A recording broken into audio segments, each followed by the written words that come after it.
ایک وقت تھا جب موسیقی سننے کے لیے اسمارٹ فون، یوٹیوب یا اسپوٹیفائی نہیں تھا۔ اس دور کا جادو تھا ریڈیو کیسٹ، چھوٹا سا پلاسٹک کا ڈبہ جس کے اندر دو ریلز پر لپٹی ہوئی ٹیپ، اور اس ٹیپ پر قید تھی آوازیں، گانے، کہانیاں اور یادیں۔ یہ صرف ایک آڈیو ڈیوائس نہیں تھی، یہ ایک ثقافت تھی۔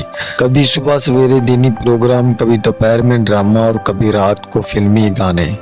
گلی محلے کے دکاندار سے نئی کیسٹ کرائے پر لانا، یا رشتہ دار کے پاس جا کر اپنی کیسٹ کے گانے ریکارڈ کروانا، یہی اس زمانے کی پلے لسٹ تھی۔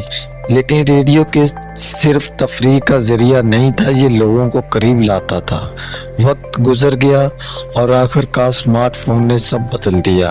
MP3 آئی، پھر CD کیسٹ پلیئر الماری کے کونے میں رکھا رہ گیا، اور آج وہی ریڈیو کیسٹ صرف پرانی یادوں کا حصہ ہے۔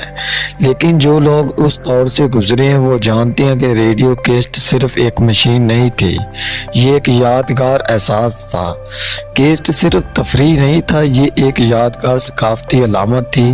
اس پر مختلف دینی تقاریر، ڈرامے، قوالیاں اور حتیٰ کہ تعلیمی لیکچر بھی ریکارڈ ہوتے تھے۔ کئی گھروں میں شادی بیاہ کی تقریبات تک آڈیو کیسٹ پر محفوظ کی جاتی تھی۔ پھر آیا ایک نیا انقلاب، واکس مین۔ 1979 میں سونی نے یہ ڈیوائس متعارف کرائی، جس نے ہر شخص کو آواز دی کہ وہ اپنی پسند کی موسیقی کہیں بھی کبھی بھی سن سکے۔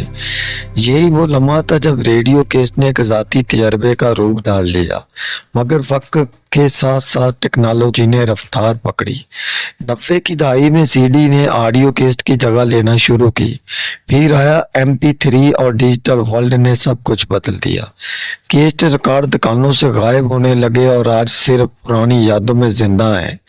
لیکن حقیقت یہ ہے کہ ریڈیو کیسٹ نے ہمیں ایک ایسا دور دیا جہاں آواز کو ہم چھو سکتے تھے۔ آج کے دور میں اگرچہ کیسٹ پلیئر نایاب ہیں، مگر یہ ٹیکنالوجی ہمیں یہ سبق دیتی ہے کہ ہر ایجاد اپنے وقت میں انقلاب ہوتی ہے، اور ریڈیو کیسٹ وہ ایجاد تھی جس نے عام انسان کو آواز کے ساتھ ایک ذاتی تعلق بنا دیا۔